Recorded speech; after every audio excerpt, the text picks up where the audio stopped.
ഇനി പുതിയ കമ്പ്യൂട്ടറുകൾ വാങ്ങാൻ ആഗ്രഹിക്കുന്നവർ സാധിക്കുമെങ്കിൽ ഏറ്റവും നൂതന ഹാർഡ്വെയർ സോഫ്റ്റ്വെയർ ഫീച്ചറുകൾ ഉൾപ്പെടുത്തിയ പുതിയ തലമുറ മെഷീൻസ് വാങ്ങാൻ ശ്രമിക്കുന്നത് ഉചിതമായിരിക്കും. മൈക്രോസോഫ്റ്റ് മേധാവി സത്യ നദല കഴിഞ്ഞ ദിവസം പരിചയപ്പെടുത്തിയ പുതിയ വിഭാഗം കമ്പ്യൂട്ടറുകളാണ് AI റെഡി PCകൾ. 12 മാസത്തിനുള്ളിൽ ഇത്തരത്തിലുള്ള 50 ദശലക്ഷം കമ്പ്യൂട്ടറുകൾ വിൽക്കാനാണ് മൈക്രോസോഫ്റ്റ് ആഗ്രഹിക്കുന്നത്. ലോകമെമ്പാടും ChatGPT സ്റ്റൈൽ കമ്പ്യൂട്ടറുകൾക്ക് ആവശ്യക്കാർ വർദ്ധിക്കുന്നു എന്നതാണ് കമ്പനിയെ ഈ വഴിക്ക് ചിന്തിക്കാൻ പ്രേരിപ്പിച്ചത്. മുമ്പില്ലാതിരുന്ന രീതിയിൽ കരുത്തുകാട്ടാൻ ശേഷിയുള്ള പുതിയ കമ്പ്യൂട്ടറുകളാണ് തങ്ങൾ അവതരിപ്പിച്ചിരിക്കുന്നതെന്ന് റെഡ്മണ്ടിൽ സംഘടിപ്പിച്ച അവതരണ ചടങ്ങിൽ സംസാരിച്ച സത്യ നദല്ല പറഞ്ഞു.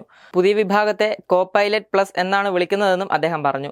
ഇവയാണ് ഏറ്റവും വേഗതയേറിയ AI സജ്ജമായ കമ്പ്യൂട്ടറുകൾ. ആപ്പിൾ, ഗൂഗിൾ തുടങ്ങിയ തങ്ങളുടെ എതിരാളികളെ അപേക്ഷിച്ച് നിർമ്മിത ബുദ്ധിയുടെ കാര്യത്തിൽ ഇപ്പോൾ മുൻപിൽ നിൽക്കുന്നത് മൈക്രോസോഫ്റ്റ് തന്നെയാണ് എന്നാണ് പൊതുവെ വിലയിരുത്തപ്പെടുന്നത്. കോപൈലറ്റ് പ്ലസ് വിവരണത്തോടുകൂടെ എത്തുന്ന കമ്പ്യൂട്ടറുകൾ ആപ്പിളിന്റെ M3 പ്രോസസറിൽ പ്രവർത്തിക്കുന്ന മാക്ബുക്ക് എയർ മെഷീനുകളേക്കാൾ 58% അധിക കരുത്തുള്ളവയാണെന്നാണ് മൈക്രോസോഫ്റ്റ് അവകാശപ്പെടുന്നത്.